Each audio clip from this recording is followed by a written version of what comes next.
When word of a hot striper bite comes in, you've got to jump on it immediately, as you never know how long it'll last.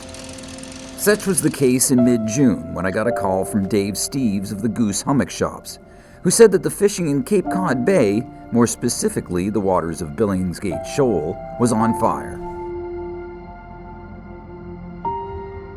After idling past the jetties, we headed for Billingsgate, a massive sandbar that stretches from Wellfleet Harbor's Great Island all the way to the G1 Bell in Cape Cod Bay, a distance of around 5 miles.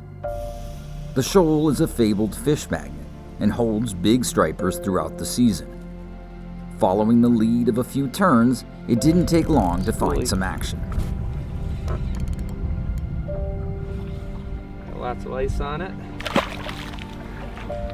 Just bouncing it right off the bottom.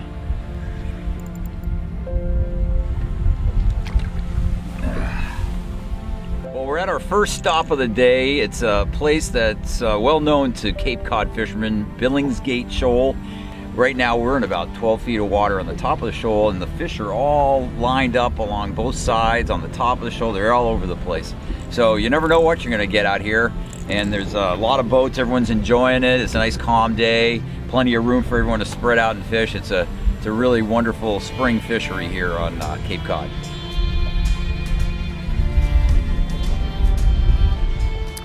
While the first few fish of the day proved to be schoolies, we eventually found some larger bass that were more than willing to smash topwater lures. In this case, Shimano orcas and drifter docks. Oh,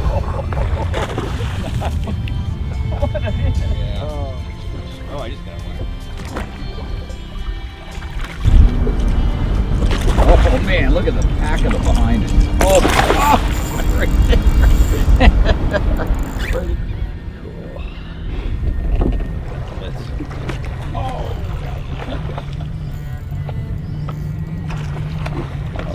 That's a beauty.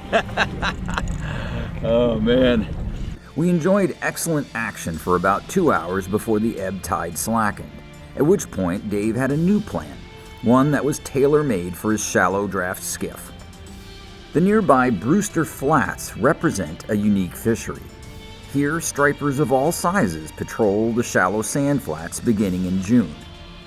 Similar to bone fishing, anglers can sight cast to schools and individual fish, which often make blazing runs in the shallow water. Although conditions weren't conducive to sight fishing, we managed to find a channel through the flats where some small bass were feeding on large schools of sand eels. And while the fish weren't big, they were still a lot of fun on fly gear.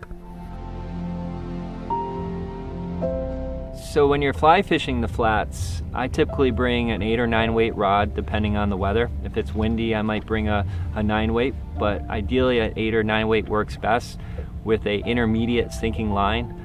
Our flats range from 2 feet of water to about 6 feet of water depending on the stage of the tide. There's a lot of deeper troughs and guzzles that sometimes I'll use a fast sink tip, and that works really well. I'll use fly patterns that mimic sand eels, shrimp, and crabs. And for leaders, I typically use a 9-foot tapered fluorocarbon leader in 12 to 16 pound tests.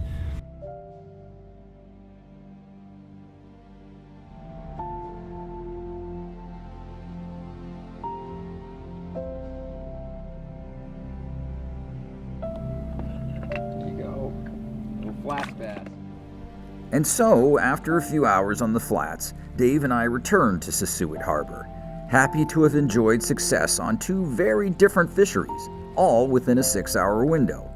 You gotta love spring fishing on the Cape.